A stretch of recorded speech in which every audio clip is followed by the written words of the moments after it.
मयूरेश जोशी हमारे साथ मौजूद हैं एंजल ब्रोकिंग से। Mayuresh, good morning. Doctor Reddy's earnings भी आपने देखी, कल का रिएक्शन भी देखा, और अब जो ब्रोकर हाउसेस की रिपोर्ट्स आ रही हैं वो भी कंफर्टेबल नहीं है स्टॉक के साथ, क्योंकि मैनेजमेंट की ओर से जो कमेंट्री आई है वो इंडिकेट कर रही है कि शायद और वीकनेस यहां से रहे बिफोर अ पोटेंशियल रिकवरी। ऐसे में आप किस साइड पर हैं? ऑन डिप्स धीरे धीरे एक्यूमुलेट करने की सलाह देंगे डॉक्टर रेड्डीज जैसे शेयर को, कीपिंग इन माइंड की एक बड़ी कंपनी है, फंडामेंटल्स नो डाउट स्ट्रांग रहे हैं, या फिर अभी दूर रहेंगे? Morning Deepali ji, I think जैसे हमने रिजल्ट्स का अनुमान लगाया था, probably I think below estimates ही आए थे नंबर, और काफी बिलो एस्टिमेट्स आए, इसलिए आई थिंक स्ट्रीट काफी डिसअपॉइंटेड रहा है। कहीं ना कहीं आई थिंक मैं भी थोड़ा ऑप्टिमिस्टिक था कि नंबर्स शायद सॉफ्ट रहेंगे, लेकिन इतने खराब आएंगे मुझे पता नहीं था। मैनेजमेंट कमेंट्री जैसे दर्शा रही है, हालांकि जो पाइपलाइन है इनकी 52 पैरा 4s है, 18 FTFs है, पाइपलाइन काफी स्ट्रांग है। रेमिडिएशन मेजर्स और जो इश्यूज थे specifically emerging markets, Venezuela, Russia, CIS countries and PSA business, I think वो एक वीक फुटिंग पे लग रहा है। तो कहीं ना कहीं मुझे लगता है I think because of the management commentary and the outlook given plus the business dynamics, stock शायद दबाव में रह सकता है और शायद लोअर लेवल्स पे कंसोलिडेट हो, and that can probably happen for another quarter जब अगले क्वार्टर के नंबर नहीं आते। तो मुझे लगता है long term investors lower levels पे डेफिनेटली ले सकते हैं, but at this point of time मेरे ख्याल से थिंक स्टॉक काफी वॉलेटाइल रहेगा, and because of what we have seen in terms of bad numbers coming through, stock शायद नीचे के लेवल पे आ जाए। देखिए, एक पैथेटिक नंबर था और उसके बाद जी एंटरटेनमेंट, शानदार नंबर्स। एक डिस्क्लोजर देता हूं मैं यहाँ पे कि ये एक्सेस समूह की पेरेंट कंपनी है, जिस समूह की कंपनी का आप एक क्षण देख रहे हैं, लेकिन अगर आप कल स्टॉक को देखिए 474, it's an almost a 52 week high for this stock. लेकिन सबसे बड़ी चीज क्या थी, देखिए मैं जब डिस्कशन कर रहा था इसके बारे में, एक तो यहाँ पे जो टॉप लाइन था वो बेहद शानदार था, और आप ये देखिए कि इंडस्ट्री के जो पैरामीटर्स हैं, I mean, जितनी भी आप देखें जो कंपनियां हैं इस वक्त, उनका एडवर्टाइजमेंट जो रेवेन्यू है वो लगभग 14 to 16% की ट्रैजेक्टरी में ग्रो कर रहा है। यहाँ पर इन्होंने फिगर पोस्ट करी 19% की, जो कि इंडस्ट्री के अगर आप देखें जो क्राइटेरिया है या फिर इंडस्ट्री के जो मापदंड है उससे कहीं ऊपर था। सब्सक्रिप्शन रेवेन्यू और स्ट्रॉन्ग रहने की बात कही गई है, और एक और चीज आई थिंक जो इनकी रीजनल प्रेजेंस है ना, उसने इस बार काम किया है, कमाल किया है, और NTV की परफॉर्मेंस काफी स्ट्रांग रही है। और एक और चीज यहाँ पे मैनेजमेंट ने एक और बात कही, वो ये है कि जो इनके स्पोर्ट्स लॉसेस हैं, जिसकी गाइडेंस FY17 की लगभग 100 करोड़ की दी गई थी, अगर Q1 का अनुमान लगा के चला जाए जो स्पोर्ट्स लॉसेस Q1 में हुए हैं, शायद ये फिगर फुल ईयर में 100 करोड़ को ना छुए स्पोर्ट्स लॉसेस। माइट भी अगर आप देखें वहां से थोड़ा सा कम हो सकती है, और इसीलिए अगर आप देखें जो FY17, 18, 19 के जो एबिटा एस्टिमेट्स हैं उनको Bank of America Merrill Lynch ने काफी बढ़ाया है। Bank of America Merrill Lynch ने अगर आप देखें तो ऑलमोस्ट यहाँ पर करीब अब जो टारगेट्स हैं उनको 12% बढ़ाकर 520 कर दिया गया है। तो काफी स्ट्रॉन्ग हाउस व्यूज आए हैं। चलिए अब हमारे साथ आई थिंक मैनेजमेंट जुड़ चुकी है। जी हाँ, मिस्टर मिहिर मोदी हमारे साथ हैं, chief in finance and strategy officer. Mister Modi नमस्कार, कार्यक्रम में स्वागत है सर आपका। आई थिंक स्ट्रॉन्ग नंबर्स, पहले तो इसके लिए बधाई आपको, लेकिन एग्जैक्टली जानना चाहूंगा सर, जो आपकी जो रीजनल प्रेजेंस थी उसने इस बार काफी स्ट्रॉन्ग परफॉर्मेंस दिया, एग्जैक्टली कैसी परफॉर्मेंस रही और आगे की परफॉर्मेंस को लेकर आपका आउटलुक क्या है? सो फुल ईयर के लिए ऐसी काफी चीजें होती हैं, इसमें से एक सबसे महत्व की चीज ये होती है मार्जिन मेंटेन करने में कि हम कितना इन्वेस्ट और री इन्वेस्ट करना चाहेंगे। So rest of the year हम कुछ नए चैनल्स भी लॉन्च कर रहे हैं, जैसे युवा एक मराठी लैंग्वेज में है, और एक रीजनल के बारे में हम सोच रहे हैं लॉन्च करना। बाकी हमारे जो एग्जिस्टिंग रीजनल चैनल्स है उसके HD फीड्स की बात कर रहे हैं। तो ये एक बैलेंस मेंटेन करना पड़ता है between margins and re investing, ताकि व्यूअर्स को हम अच्छे से अच्छा कंटेंट दे सकें। तो इसके चलते हुए हम as we go into the quarters हम डिसीजन लेंगे कि कितना री इन्वेस्ट करना है। बट इस साल बिल्कुल अच्छी शुरुआत हुई है, तो हम चाहेंगे कि इस शुरुआत को हम बनाए रखें। हालांकि एक इन्वेस्टमेंट और रादर री इन्वेस्टमेंट भी करेंगे कुछ हद तक, ये मैं कहूंगा at this moment at least. Ji mister Modi, लेकिन स्पोर्ट्स बिजनेस पर भी आपका आउटलुक जानना चाहेंगे। हमने देखा है कि बहुत एनकरेजिंग परफॉर्मेंस नहीं आई है ओवरऑल स्पोर्ट्स बिजनेस की, लेकिन अब आउटलुक पूरे FY17 के लिए कैसा नजर आ रहा है और इस क्वार्टर में किस तरह का रुझान रहा है?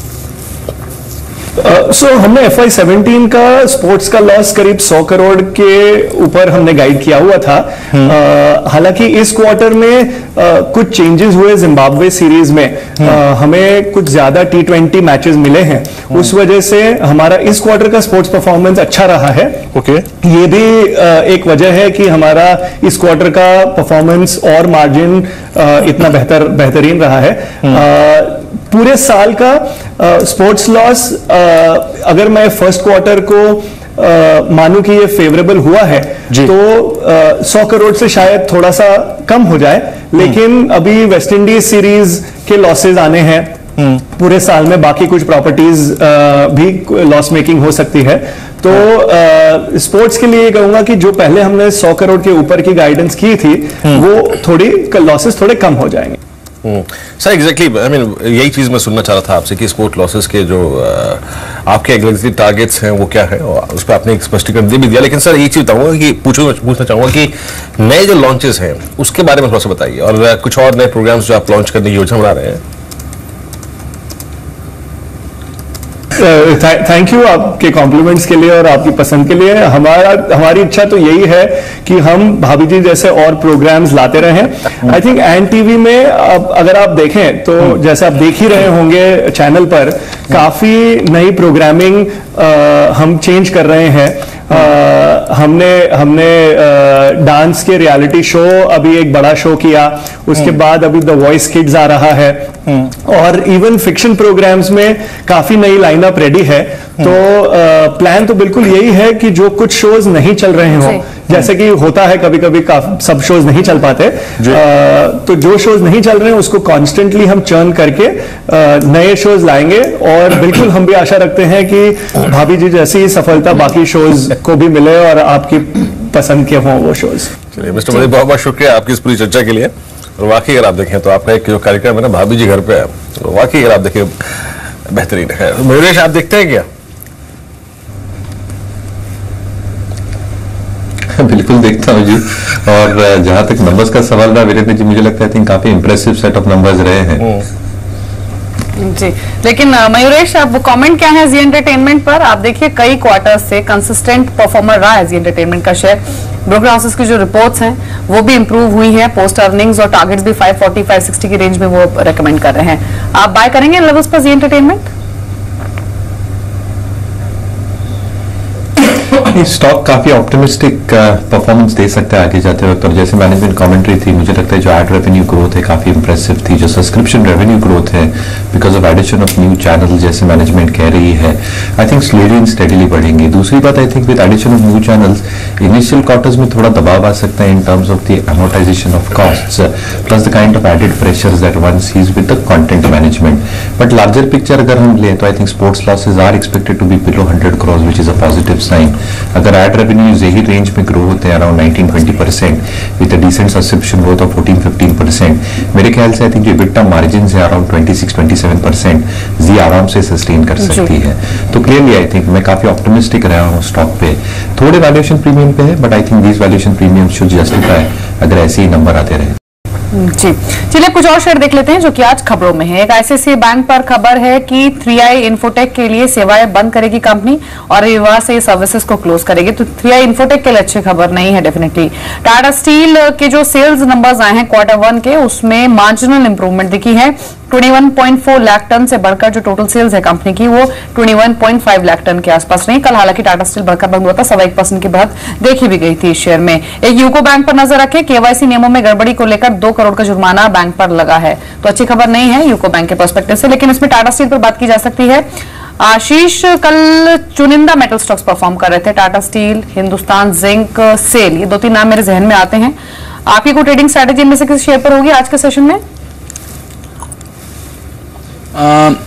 देखिए दीपाली, मेरे हिसाब से थोड़ा सा शॉर्ट टर्म पुल बैक इसके अंदर में देखने को मिल सकता है और ट्रेंड कंटिन्यू रह सकता है।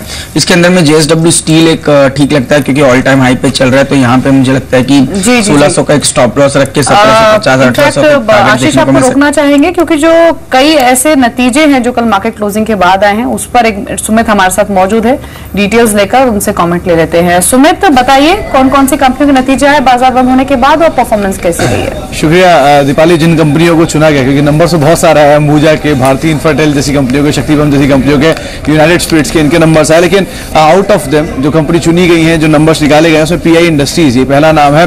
एग्रोकेमिकल स्पेस की कंपनी है। मुनाफा फ्रंट पे देखें तो 86 करोड़ से बढ़ के मुनाफा 126 करोड़ रुपए इस तिमाही के अंदर पोस्ट हुआ है, और इनकम फ्रंट पर भी करीब 592 करोड़ से बढ़ के इनकम 683 करोड़ रुपए इनकम इस तिमाही के अंदर पोस्ट की गई है। तो मुनाफा और इनकम दोनों ही आधार पर कंपनी के नंबर्स हैं वो अच्छे दिखाई पड़ रहे हैं।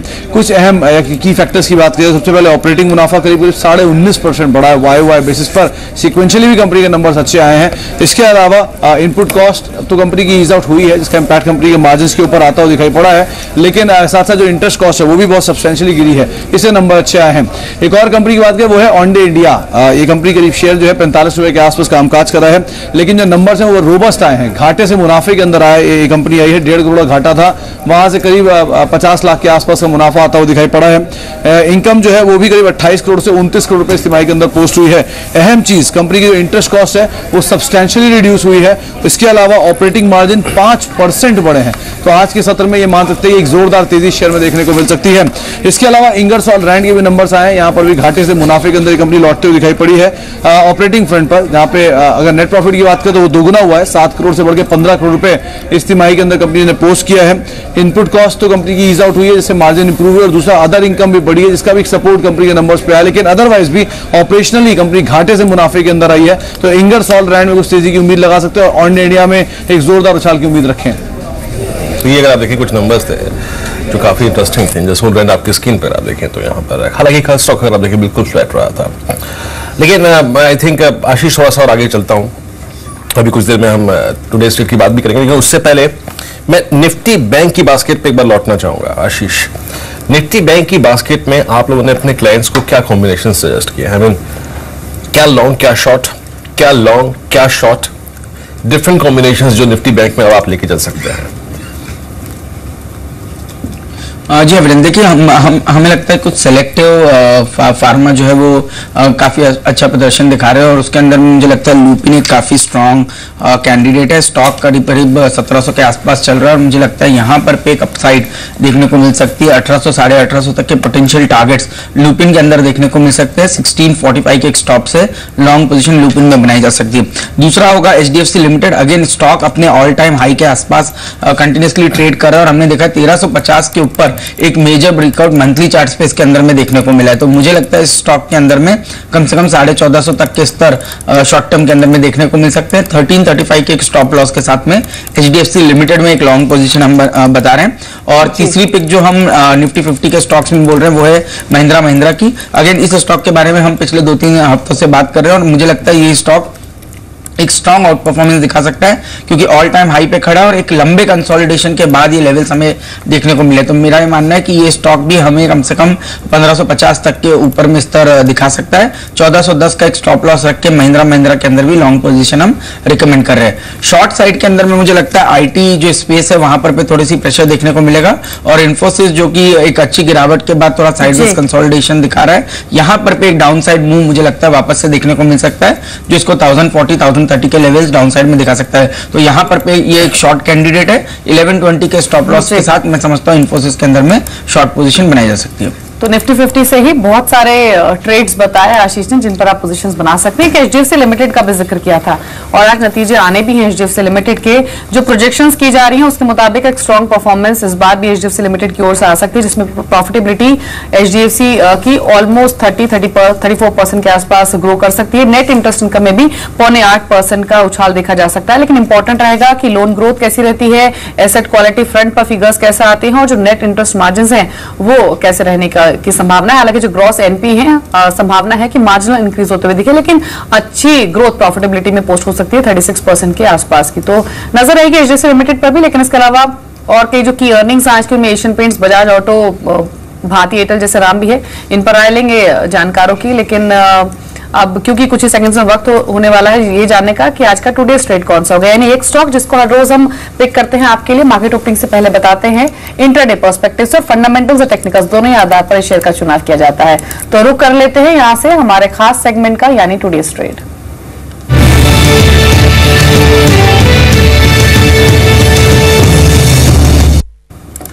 बताइए वीरेंद्र, आज का टुडे ट्रेड कौन सा है? अब देखिए बड़ा मुश्किल था आज की तारीख में अगर आप देखें लॉन्ग टर्म आइडेंटिफाई करना, लेकिन फिर भी अगर आप देखें जिस स्टेट को मैंने आइडेंटिफाई किया है वो है इंटेलेक्ट डिजाइन। कल ऑलमोस्ट आप ये देखिए स्टॉक 2.25% बढ़ के, हालांकि बाजार अगर चलता तो कल ये ऑलमोस्ट अपने हाई पे क्लोज होता 225 229 की ट्रैजेक्टरी में। देखिए फिर भी कल इसने क्या किया, देखिए कल इसने अपने 200 डेमा, 50 डेमा और 100 डेमा 3 क्लस्टर्स से बाहर निकलने के संकेत दिए। याद रखिए जो कल के वॉल्यूम्स थे वो मई, जून, जुलाई के, यानी इस 3 महीने के सबसे स्ट्रॉन्गेस्ट वॉल्यूम डे था। कल सबसे स्ट्रॉन्गेस्ट वॉल्यूम डे, 3 क्लस्टर्स को पार करना, और सबसे बड़ी बात है कि मई, जून, जुलाई की जो प्राइस जोन है जिसमें 225 हाई है और लो है करीब करीब 200 का, उस क्लस्टर को इसने वॉलिड करने के संकेत दिए। सबसे बड़ी चीज जानते हैं इस चार्ट में क्या है? सबसे बड़ी चीज है इस चार्ट में लीस्ट रिस्क, आपके स्टॉप लॉसेस डिफाइन होना। 219 पे कल क्लोज हुआ है, हार्डली आस्किंग फॉर 215, 214, 213। एक कॉन्ट्रा कॉल, एक कॉल लेनी है जिसमें आपका स्टॉप लॉस निर्धारित है, वैल्यूएटर्स बिल्कुल नहीं है, और करीब करीब 232, देखिए 232 पे टारगेट है, लेकिन याद रखिए 232 पर अगर क्लोजिंग आ गई तो फिर बाकी काम ये खुद कर देगा अपना। इस पर नजर रख के चलिएगा। आई थिंक बहुत सारी चीजें जिसको मैं डिस्कस कर सकता हूं यहाँ पर। 2 दिनों में वॉल्यूम्स में, डिलीवरी वॉल्यूम्स में जोरदार इजाफा, सारे मूविंग एवरेज के ऊपर, और साथ ही साथ 2 महीने की गिरावट के बाद जुलाई में इस वक्त सबसे स्ट्रॉन्ग मूव है, सबसे स्ट्रॉन्गेस्ट मूव है। मुख्य रूप से फाइनेंशियल टेक्नोलॉजी सर्विसेज देती है कंपनी, और ग्लोबल बैंकों के आईटी खर्च बढ़ने से आप देखें इस कंपनी को बहुत ज्यादा फायदा होगा। तो बहुत बड़े पैरामीटर्स हैं, लेकिन आई थिंक सबसे बढ़िया पैरामीटर्स है यहाँ पर टेक्निकल सेटअप, सारे मूविंग एवरेज के ऊपर और क्लस्टर्स के ऊपर निकलना। नजर रखिएगा इंटेलेक्ट डिजाइन पर। जी, इंटेलेक्ट डिजाइन आज के ट्रेड 232 के लक्ष्य लेकर खरीदारी कर सकते हैं, 215 का स्टॉप लॉस मेंटेन करें। इंटेलेक्ट डिजाइन की बात हुई तो आईटी स्पेस के एक और स्टॉक पर बात कर लेते हैं। अभी इन्फोसिस और माइंडट्री, ये 2 ऐसे स्टॉक्स थे, एक विप्रो जो कल अच्छे गेन्स लेकर डे हाई पर क्लोज हुए थे। इन्फोसिस पर अभी आशीष ने शॉर्ट जाने की सलाह दी है, लेकिन माइंडट्री पर कमेंट ले लेते हैं राकेश के। कल डे हाई पर बंद हुआ था राकेश, लेकिन आज की ट्रेडिंग स्ट्रेटेजी में आपने सेल करने की सलाह दे रहे हैं शेयर पर, क्या वजह है सेल करने के पीछे, और टारगेट्स कहां पर आप देख रहे हैं? दीपाली, टेक्निकली देखें तो स्ट्रक्चर खराब है, जहां एक तरफ मार्केट नए हाइस की तरफ जा रहा है, माइंडट्री नया 52 वीक लो की तरफ जा रहा है, उछाल पे बेचना चाहिए, 575 का स्टॉप लॉस लगाना चाहिए, 525 के लक्ष्य के लिए माइंडट्री को बेचा जा सकता है। जी, चलिए छोटे से ब्रेक का वक्त हुआ है। मयूरेश जोशी, आशीष चतुर्मोथा, राकेश बंसल हमारे साथ मौजूद है। वापस लौटेंगे तो आज के ऑप्शन स्ट्रेटेजी और आज आने वाले नतीजों पर कमेंट लेंगे जानकारों के, लेकिन ब्रेक में जाते हुए बता देते हैं आपको जी बिजनेस की खास पहल इन्वेस्टर के बारे में, जहां पर आपके पास मौका है एक सेलिब्रिटी बनने का। अगर आपने इस मार्केट में निवेश करके जोरदार रिटर्न कमाए हैं तो आप भी जी बिजनेस के जरिए एक स्टार बन सकते हैं। अपनी 1 मिनट की सेल्फी वीडियो शूट कीजिए, अपनी इन्वेस्टमेंट की स्टोरी बताइए और उसको व्हाट्सएप कीजिए 8588999222 पर। तो बनना चाहते हैं अगर आप स्टार, तो उठाइए फोन, अपनी सेल्फी वीडियो शूट करें और हमें भेजिए।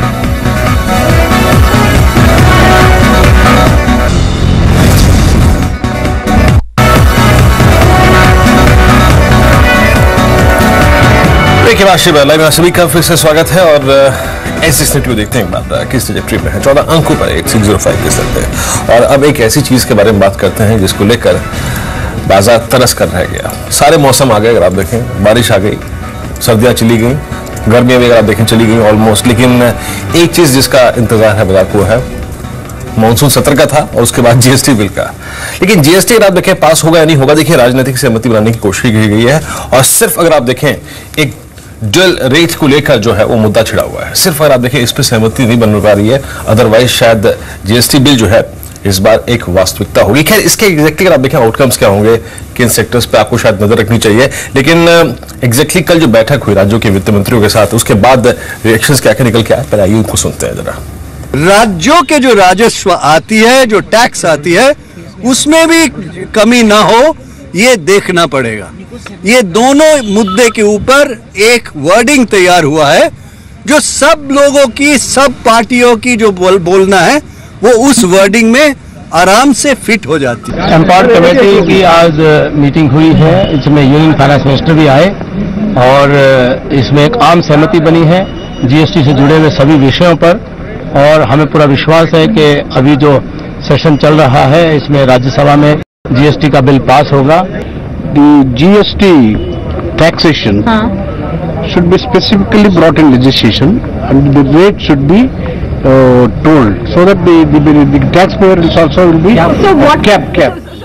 तो आपने देखा वित्त मंत्रियों की बैठक के बाद कितने अगर आप देखें मैच्योर रिएक्शन आया उसको लेकर, और देखिए लग रहा है कि इस बार जो है जीएसटी बिल एक वास्तविकता होगी। मयूरेश, अभी हर इवेंट की हर एक हाउस जो है वो तैयारी करता है कि भाई ये अगर इवेंट बाजार के हक में आया, जीएसटी बिल पास हो गया या ये हो गया, ये अर्निंग सीजन अच्छा रह गया, तो हम ये एग्जैक्टली करेंगे, इन स्टॉक्स को चेज करेंगे और ये स्टॉक्स जो है वो हमारी प्रेफर्ड लिस्ट में होंगे। लॉजिस्टिक्स और जीएसटी, साथ ही साथ एफएमसीजी, सेंचुरी प्लाई जैसे स्टॉक्स, पूरा एंटायर अगर आप देखें प्राइस स्टॉक्स का पोर्टफोलियो, अभी आप लोगों के प्रेफर्ड स्टॉक्स कौन कौन से मयूरेश इस स्पेस में?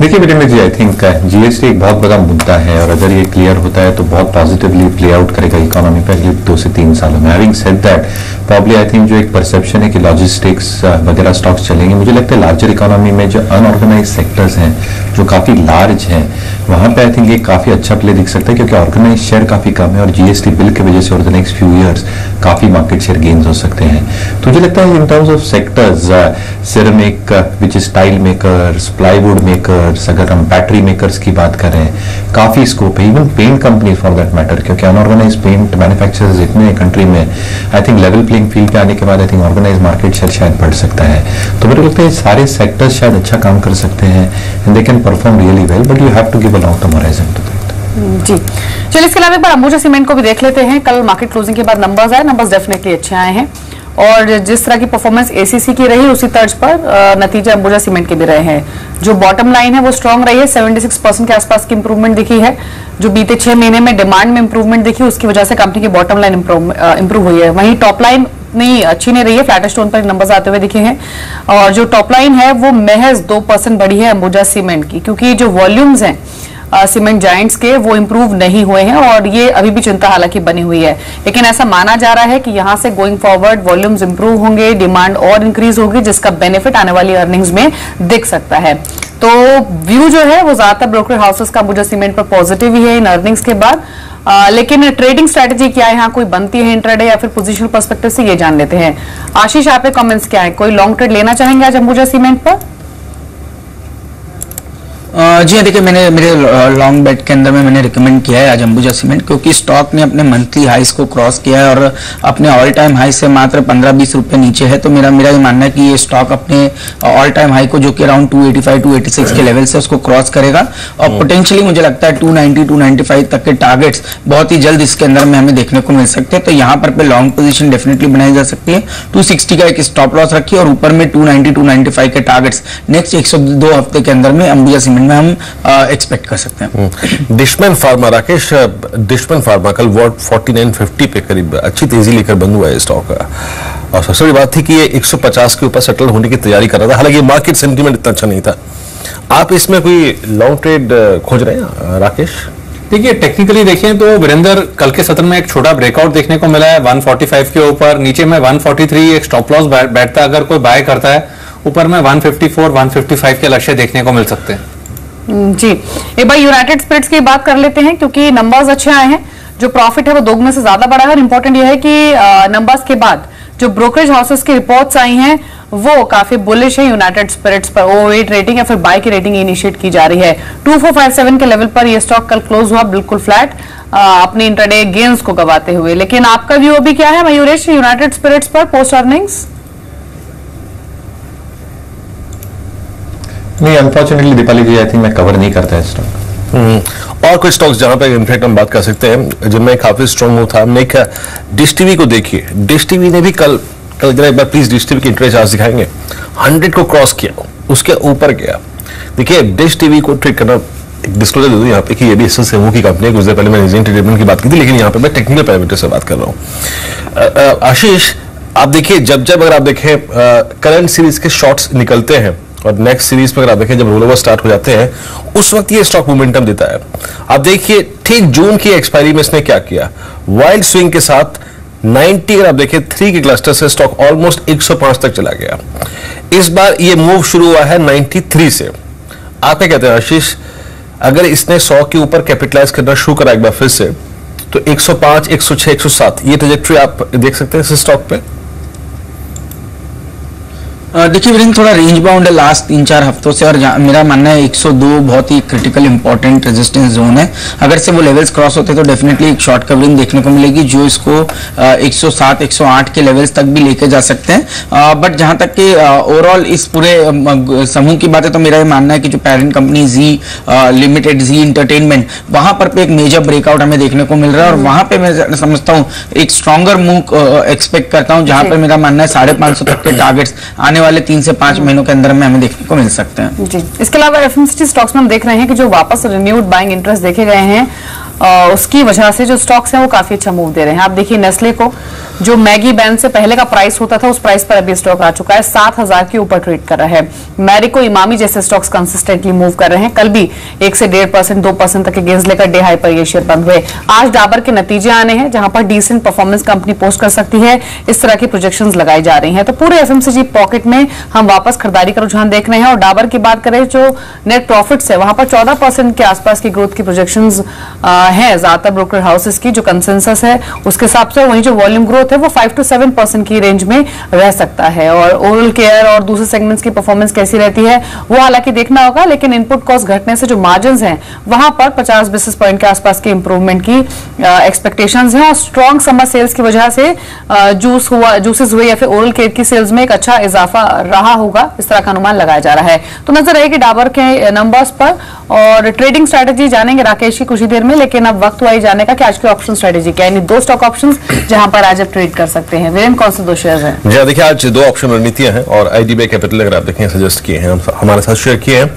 और इंटरेस्टिंगली अगर आप देखें सिर्फ ये 2-3 का ट्रेड है दीपाली, आई मीन आज का कल का, यानी आपको ट्रेड करना है जुलाई का ऑप्शन। याद रखिए वोल्टास, यहाँ पे कल शानदार क्लोजिंग करीब 0.2%, यानी करीब 6 रुपए बढ़ के इसका स्टॉक बंद हुआ। यहाँ पे आपको इसकी 350 की यानी slightly out of money call खरीदनी है और 2 रुपए में। आई मीन आप देखिए, खोने के लिए कुछ नहीं है और पाने के लिए बहुत कुछ है। 2 रुपए का यहाँ पर एक्टिवेशन जोन है, 2 रुपए में खरीदे। स्टॉप लॉस करीब 1 रुपए का ना भी लगाना तो कोई दिक्कत की बात नहीं। और 5 रुपए का अगर आप देखें तो लक्ष्य, यानी यहाँ पर आज और कल के सेशन में इसके स्ट्रॉन्ग मूव देने के चांसेस हैं। वोल्टास 51% रोल ओवर अगर आप देखें ऑलमोस्ट हिट कर चुका है। कल अगर आप देखें 24 लाख, ये आउटस्टैंडिंग वाई करीब 24 लाख का है वोल्टास का नेक्स्ट सीरीज का। और दूसरी रणनीति है इंडसइंड बैंक। सिंस अगर आप देखें स्टॉक मोमेंटम में है, कल strong move, private banking basket strong है। इंडसइंड बैंक की आपको 1160 की कॉल खरीदनी है। कल का स्टॉक 1156 में बंद हुआ और करीब 15 रुपए के अगर आप देखें तो लक्ष्य के लिए आपको ये कॉल खरीदनी है। 7.5 रुपए के आसपास आपको मिलेगी, यानी ऑलमोस्ट पैसा दुगना होने की संभावना है। स्टॉप लॉस हार्डली 3 रुपए का। दीपाली जी, तो ये ऑप्शन स्ट्रेटेजी आज की, इसमें वोल्टास और इंडसइंड बैंक को शामिल किया गया है। लेकिन राकेश, एफएमसीजी स्टॉक्स की हम बात कर रहे थे अभी, डाबर, इमामी, नेस्ले, मैरिको, कोई ट्रेडिंग अपॉर्चुनिटी आपको नजर आ रही है? देखिए, मैरिको नए हाइस पे खड़ा हुआ है। डाबर एक करेक्शन ले रहा है, अच्छा परफॉर्म कर रहा है। स्पेस गिरावट में स्टॉक को बाय करा जा सकता है। बट अगर एक्सपायरी का नजरिया तो मेरा ऐसा मानना है एलएनटी पे नजर रखनी चाहिए। कल की गिरावट में एलएनटी ने बिल्कुल पार्टिसिपेट नहीं करा। 1550 का स्टॉप लॉस, 1662 के टारगेट के लिए एलएनटी को बाय करना चाहिए। आयशर मोटर ने भी कल की जो हाफ एन आवर की गिरावट थी उसमें पार्टिसिपेट नहीं करा। आयशर मोटर अच्छा बाय है 19,980 के स्टॉप लॉस के साथ 20,400 के लक्ष्य के लिए। आशीष, अभी कुछ देर पहले आप एमएनएम का जिक्र कर रहे थे। मैं आई थिंक थोड़ा बात मारुति पे करना चाहूंगा। आई मीन कल के डिसअपॉइंटमेंट के बाद शायद, आई मीन बॉटम लाइन से स्ट्रीट बहुत दुखी नजर नहीं आया, लेकिन शायद टॉप लाइन से अगर आप देखें बाजार थोड़ा सा हतोत्साहित था। थोड़ा सा एग्जैक्टली अगर आप देखिए ये सोच रहा था कि भाई क्या करें। अब इस प्राइस पर जब ये काउंटर इसी सीरीज में 350 रुपए चल चुका है, रिस्क रिवॉर्ड रेशो कैसा है? मारुति को आप कैसे अप्रोच करेंगे? और आशीष, क्या आप अगस्त में किसी पुट ऑप्शन को सिक्योर करने के मूड में है इस वक्त? 4400, 4350, 4300? देखिए वीरेंद्र, कल हमने देखा कि एक अच्छी खासी गिरावट देखने को मिली, बट उसके बावजूद भी उसके पिछले डे के लो को ब्रीच नहीं किया। ये एक अच्छा सिग्नल मैं मानता हूं। मेरा ये मानना है कि जो गिरावट थी या जो वीकनेस थी वो कल जिस तरह की गिरावट है उसके अंदर में कहीं ना कहीं डिस्काउंट हो चुकी है। डाउन साइड में थोड़ा अगर से मूवमेंट आता भी है तो शायद 4420, 4430 तक आके ये स्टॉक स्टेबल होना चाहिए। और मेरा मानना है 4400 के तरफ इसको बहुत स्ट्रॉन्ग सपोर्ट मिलेगा। तो ओवरऑल बाय एंड डिप्स की एक स्ट्रैटेजी रहेगी। और मेरा मानना है 4420, 30 पे अगर से मिलता है तो वहां पर पे लॉन्ग पोजीशन इसके अंदर बनानी चाहिए। ऊपर में मेरा ये मानना है वापस से स्टॉक 4600 के लेवल्स को क्रॉस करेगा आने वाले 2 से 3 हफ्तों के अंदर में। जी, चलिए फटाफट से आपको ये भी बता दें, अभी भी इनफैक्ट एक खबर आई भी है जो सोर्सेस के थ्रू आई है, एशियन मार्केट्स के पर्सपेक्टिव से इंपॉर्टेंट खबर कि जापान के पीएम आज स्टिमुलस पैकेज की अनाउंसमेंट कर सकते हैं और ये स्टिमुलस पैकेज 27 ट्रिलियन येन का हो सकता है और आज इसका अनाउंसमेंट हो सकता है। और जो 13 ट्रिलियन येन का जो पैकेज है वो लो इंटरेस्ट लोन्स का होगा और ओवरऑल जो राशि है वो 27 ट्रिलियन येन की है। हालांकि स्टेटमेंट जो है ब्रोकर हाउसेस के भी आने शुरू हुए हैं इस खबर के बाद। जेपी मॉर्गन का कहना है कि जो 27 ट्रिलियन येन का पैकेज है ये एनएफ नहीं है जापान की इकोनॉमिक रिकवरी के लिए और एक इमीडिएट टर्न अराउंड इस पैकेज के बावजूद भी वो एक्सपेक्ट नहीं कर रहे हैं जापानीज इकोनॉमी में। तो इंपॉर्टेंट खबर ये अभी आते हुए, लेकिन चलिए अब शेयर बाजार लाइव को यही हम रोकेंगे और शुरुआत करेंगे हम फर्स्ट ट्रेड की और कुछ और स्टॉक्स देख लेते हैं। इनफैक्ट बात कर लेते हैं जो कुछ और क्रूशियल अर्निंग्स आज आने हैं। इंडिकेटिव एक्शन थोड़ी देर में शुरू होगा, लेकिन उससे ठीक पहले एक बार एशियन पेंट्स की भी बात कर लेते हैं। मयूरेश, आपकी स्ट्रेटेजी क्या होगी ऑन एशियन पेंट्स? आज अर्निंग्स आने हैं और क्रूड ने लगातार 1-1.5 साल में काफी कंफर्ट पेंट कंपनियों को दिया है। बीते क्वार्टर की अर्निंग के बाद स्टॉक ने काफी अच्छा प्राइस एक्शन भी दिखाया, अभी भी 1000 के ऊपर बना हुआ है। क्रूड वापस $45 के नीचे ट्रेड कर रहा है। तो इन सब डेवलपमेंट्स के बीच में मौजूदा प्राइस पर आप कंफर्टेबल हैं फ्रेश ट्रेड्स के लिहाज से, और साथ ही जिन्होंने ऑलरेडी खरीदा हुआ है ये शेयर उन्हें क्या करना चाहिए? नहीं दीपाली जी, आई थिंक जितनी क्रूड की गिरावट आई थी, I think majority of the gain शायद रॉ मटेरियल इनपुट कॉस्ट कम होने में हमें दिखा है, टाइटेनियम डाइऑक्साइड हो या क्रूड ऑयल डेरिवेटिव्स हो। जहां तक वॉल्यूम ग्रोथ का सवाल रहा, आई थिंक लास्ट क्वार्टर के नतीजे आई थिंक काफी बेहतरीन थे और एक्सपेक्टेशंस यही है कि डबल डिजिट वॉल्यूम ग्रोथ शायद ये क्वार्टर में भी जारी रहेगी। तीसरी बात प्रॉब्ली आई थिंक जो अच्छे मानसून और पे कमीशन के रिकमेंडेशन जो आने हैं उसकी वजह से जो रीपेंटिंग डिमांड आती है, I think that can grow substantially, जो लास्ट 2 वर्षों में हमने देखी नहीं है। तो I think both rural side, urban side, I think should improve drastically in terms of repainting demand coming back.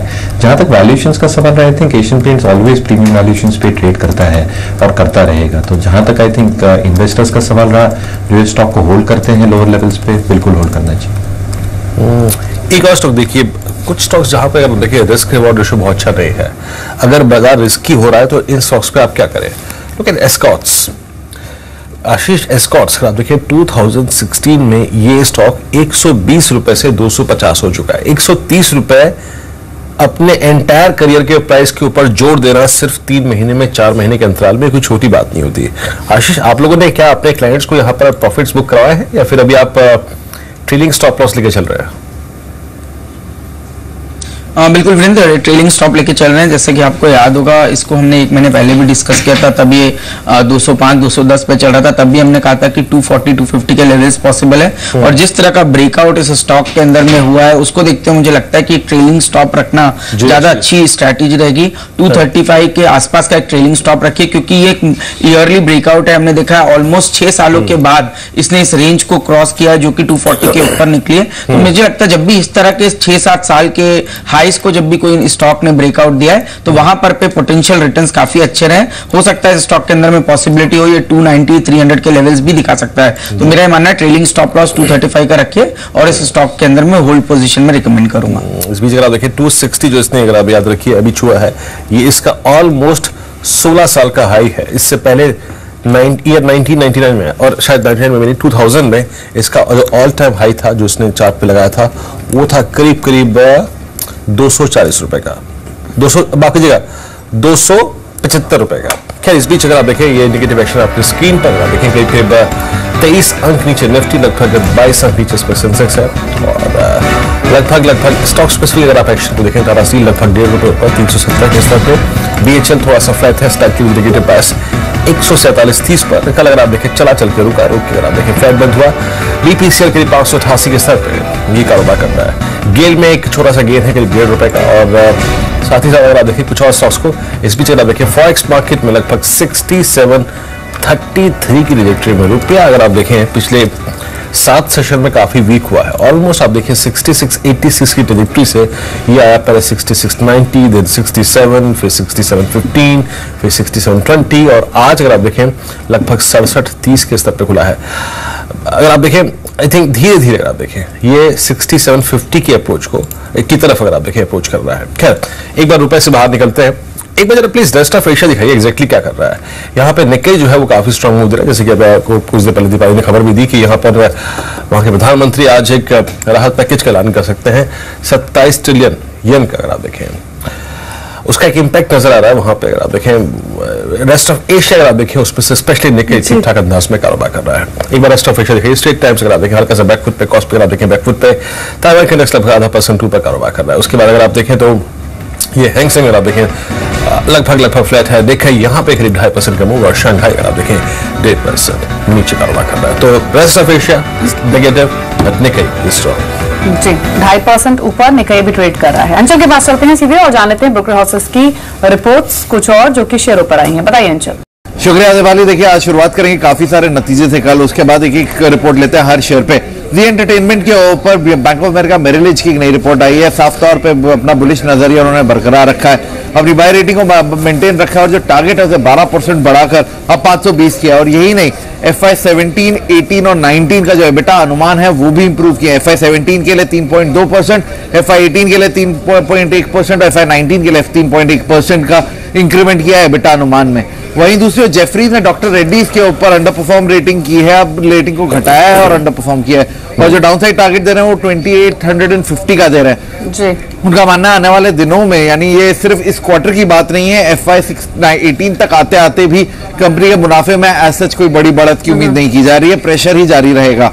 वहीं दूसरी ओर मारुति सुजुकी के ऊपर गोल्डमैन सैक्स की रिपोर्ट आई है, खरीदारी की सलाह को बरकरार रखा है, लक्ष्य 4750 से अब बढ़ाकर 4923 किया है और साथ ही FY 17-18 का EPS अनुमान भी बढ़ाया। आने वाले तिमाहियों के नतीजे भी अच्छे रह सकते हैं, ऐसा अनुमान जताया है। वहीं भारतीय इंफ्राटेल के ऊपर डॉयचे बैंक की होल्ड रेटिंग है और लक्ष्य दिया 365 रुपए का। ओवरऑल नतीजे बेटर थे, अनुमान से बेहतर थे, लेकिन हाँ गोइंग अहेड चैलेंजेस बहुत सारे कंपनी के पास और देखना होगा किस तरह से उसे डील करती है। और साथ ही साथ अंबुजा सीमेंट पे CLSA ने अपनी बाय रेटिंग को मेंटेन रखा है, लक्ष्य दे रहे 310 का। और यूनाइटेड स्पिरिट्स पे मॉर्गन स्टैनली की एक रिपोर्ट है, ओवरवेट रेटिंग को बरकरार रखा है, टारगेट दिया 3400 का। अच्छे नतीजे रहे, नंबर्स ने सरप्राइज किया और गोइंग अहेड इंप्रूवमेंट देखने को मिल सकती है, ऐसा मॉर्गन स्टैनली मानता है। शुक्रिया अंचल आपका। तो यूनाइटेड स्पिरिट्स, मारुति, जी एंटरटेनमेंट और डॉक्टर रेड्डीज की बात की। डॉक्टर रेड्डीज आप देखिए कल 5% टूटा और अब इंडिकेटिव एक्शन में 10% नीचे खुलने की तैयारी कर रहा है डॉक्टर रेड्डीज का शेयर। तो बेहद कमजोर शुरुआत है डॉक्टर रेड्डीज की, फिर से हो सकती है। आशीष शुक्रिया आपका शो में शामिल होने के लिए और सभी स्टॉक्स पर अपने कमेंट्स शेयर करने के लिए। TS हरिहर भी हमारे साथ मौजूद है बातचीत करने के लिए। Harihar good morning. और येस बैंक पर मैं कमेंट आपका सबसे पहले लेना चाहूंगी क्योंकि अभी खबर आई येस बैंक पर कि सेबी ने येस बैंक को अप्रूवल दे दिया है म्यूचुअल फंड और एसेट मैनेजमेंट कंपनी सेटअप करने के लिए। और आज अर्निंग्स भी आने हैं येस बैंक के। उम्मीद लगाई जा रही है कि जो कंपनी के नेट प्रॉफिट्स है, यानी बैंक के जो नेट प्रॉफिट्स हैं वो 25% बढ़ सकते हैं। नेट इंटरेस्ट इनकम भी स्ट्रांग रह सकती है, वहां भी इसी क्वांटम में ग्रोथ की प्रोजेक्शंस हैं। हालांकि देखना होगा कि जो एसेट क्वालिटी फ्रंट पर आंकड़े कैसे आते हैं। लेकिन आपके एस्टिमेट्स क्या हैं और क्या स्ट्रेटेजी होनी है येस बैंक? नहीं बिल्कुल दीपाली आपने सही फरमाया कि there are no questions on growth. I think growth तो ये 20-25% डेफिनेटली मेंटेन करेंगे, पर हमारा कंसर्न यही है कि शायद से एसेट क्वालिटी पे थोड़ा प्रेशर दिख सकता है। और हमने देखा है कि in case of axis bank काफी हद तक प्रेशर देखा, कोटक बैंक पे काफी हद तक NPS का प्रेशर हमने देखा है, ग्रॉस NPS काफी बड़े हैं। मैं मानता हूँ येस बैंक का भी शायद एसेट क्वालिटी पे थोड़े क्वेश्चन आ सकते हैं और that is the one thing to look out for. Growth तो रहेगा पर यदि एसेट क्वालिटी शायद थोड़ा वर्सन हुआ तो आई थिंक स्टॉक प्राइस पे एक नेगेटिव इंपैक्ट पड़ सकता है। और ये स्टॉक ऑलरेडी अपना ऑल टाइम हाई पे चल रहा है और आई थिंक मुझे लग रहा है कि डेफिनेटली यहां से एसेट क्वालिटी पे प्रेशर आया तो डाउनसाइड रिस्क स्टॉक पे काफी बढ़ सकता है। चलिए अब रजत से बात करते हैं। आज सुबह की जो 50 कॉल्स थी उसमें से सबसे बेहतरीन 10 कॉल्स कौन से रही? टेक्निकल सेटअप, न्यूज फ्लो का असर, मुझे बताइए। पहला स्टॉक है स्टरलाइट टेक, जिस पे आप खरीदारी करके चल सकते हैं। आज के लिए 95 का टारगेट, 87 का स्टॉप लॉस। खबर यह है कि 1 अगस्त से BSE 500 इंडेक्स का हिस्सा बनेगा। एडवांटा की जगह लेगी ये पर्टिकुलर कंपनी, तो कहीं ना कहीं पॉजिटिव खबर, उसका रिएक्शन देखने को मिल सकता है। मैक्स इंडिया दूसरा शेयर, रिलायंस म्यूचुअल फंड ने कंपनी में हिस्सेदारी खरीदी है। 2.9% रिलायंस म्यूचुअल फंड ने हिस्सा खरीदा मैक्स इंडिया में, उसका एक इंपैक्ट देखने को मिलेगा। आज 140 का टारगेट, 132 का एक स्टॉप लॉस। डेल्टा कॉप पे खबर पॉजिटिव है। गैंगटॉक और सिक्किम में कैसीनो लगाने की मंजूरी मिली है और ये जो कामकाज है अगले 3 महीने में शुरू होने की उम्मीद है। पॉजिटिव खबर है, स्ट्रॉन्ग स्पाइक इस पर्टिकुलर स्टॉक पे एक्सपेक्टेड है। आज के लिए 92.5 का पहला टारगेट है, 89.6 का स्टॉप लॉस। उसके बाद अपने स्टॉप लॉसेस को ट्रेल करते चलें।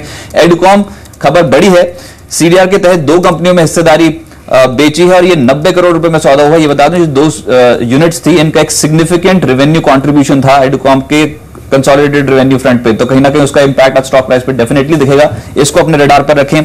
जैकॉप एक और स्टॉक जहां पर आज आप तेजी बना सकते हैं। 5 दिन के दायरे के बाद एक मजबूत ब्रेकआउट देखने को मिल सकता है। जैकॉप आपके रडार पर है तो 85 का टारगेट है, 78 का एक स्टॉप लॉस। आईडीएफसी बैंक नतीजे बेहतर आए थे, मुनाफा 60% और बिक्री 12% के आसपास बढ़ती हुई नजर आई वाई बेसिस पे, उसका एक इंपैक्ट देखने को मिलेगा। 50 इनफैक्ट क्वार्टर क्वार्टर बेसिस पे उसका एक इंपैक्ट देखने को मिलेगा। 58 का टारगेट, 52 का एक स्टॉप लॉस। और साथ साथ शिवम ऑटो कल गिरते बाजार पे स्टॉक पे काफी स्ट्रांगली एक्यूमुलेशन थी और कल ऑटो एंड स्ट्रीट प्ले बाजार को परफॉर्म कर रहा था। शिवम ऑटो आज के लिए 58.5 का एक टारगेट, 54.8 का स्टॉप लॉस। एलएनटी बाजार की दिग्गज कंपनी और ज्यादातर ब्रोकिंग हाउसेस रिपोर्ट पॉजिटिव है और आज के लिए इंट्राडे जो टारगेट्स बताए जा रहे हैं 16.10 से 16.30 के बताए जा रहे हैं। स्टॉक अपने रडार पर रखें। 15.83 का एक स्टॉप लॉस लगाना होगा। सोबा लिमिटेड स्टॉक में कल 330 का लेवल जैसे ही पार हुआ तो एक मजबूत ब्रेकआउट है। आज के लिए 346 का टारगेट है, 333 का एक स्टॉप लॉस और आखिरी काउंटर होगा प्रकाश इंडस्ट्रीज, जिस पे आज आप खरीदारी करके चल सकते हैं। 200 डीएमए के ऊपर निकला काउंटर और आज के लिए 42.5 के टारगेट्स के लिए आप खरीदारी कर सकते हैं। चलिए, शुक्रिया रजत इसकी बातचीत के लिए। और आज के अगर आप देखें जैसे स्टॉक्स थे आपके स्क्रीन पर, आप देखें इस बीच इंडिकेटिव एक्शन में करीब 9 अंकों पर इस वक्त 8599 पे निफ्टी और बीएचएल बैकफुट पे है। बीपी स्टिल 588 के स्तर पे। एलएनटी की बात रजत ने कुछ देर पहले की थी, तो एक बार एलएनटी के टेक्निकल सेटअप का एक टेक्निकल चेक ले लेते हैं। राकेश, बीएचएल एलएनटी इसमें से अगर कुछ प्रिफर करना हो, 15,696 पर आई थिंक एलएनटी के चार्ट पे एक छटपटाहट दिखाई दे रही है 1600 के ऊपर निकलने की, उसके ऊपर डिलीवर करने की। आप एलएनटी को कैसे अप्रोच करेंगे या फिर इसके अगेंस्ट आप बीएचएल, ईवीबी, सिमेंस उसमें भी कोई इंटरेस्ट रखते हैं? देखिए वीरेंद्र, एलएनटी और बीएचएल दोनों में इंटरेस्ट रखते हैं। एलएनटी का टेक्निकल स्ट्रक्चर ज्यादा अच्छा लगता है as compare to BHEL from an expiry perspective. L and T एक अच्छा बाय है, 1550 का स्टॉप लॉस, 1662 के लक्ष्य के लिए। बीएचएल भी हमने अपने क्लाइंट्स को रिकमेंड करा हुआ है, नीचे में 135 के अराउंड स्टॉक का डबल बॉटम लगा हुआ है। इन स्तरों पर गिरावट में स्टॉक को बाय करना चाहिए 160 के टारगेट के लिए। जी मयूरेश, ऑटो एंसिलरी शेयरों में हम कई दिनों से अच्छी खरीदारी देख रहे हैं। प्रिकॉल, सुब्रोज, कल के सेशन के कुछ और अगर गेनर्स देखें तो शिवम ऑटो, ओमेक्स ऑटो अच्छी परफॉर्मेंस कंसिस्टेंट दिखा रहे हैं। प्रिकॉल इनफैक्ट अभी स्क्रीन पर भी वापस एक अच्छी शुरुआत की तैयारी कर रहा है, 1% ऊपर 116 के लेवल्स पर। सुब्रोज देखिए आप इंडिकेटर में 2.2% ऊपर है। तो जो ये वापस खरीदारी दिख रही है इन शेयरों में, इसे आप कैसा देख रहे हैं और रिसेंट रनअप के बावजूद भी कहीं बाइंग अपॉर्चुनिटी आपको नजर आ रही है ऑटो एंसिलरी में? नहीं, आई मीन कुछ शेयर्स इनमें से आई थिंक काफी पसंद आ रहे थे, जैसे सुब्रोज के अर्लियर लेवल्स पे, लेकिन अभी मेरे हिसाब से आई थिंक वैल्यूएशंस थोड़े फेयर लेवल्स पे आ गए हैं।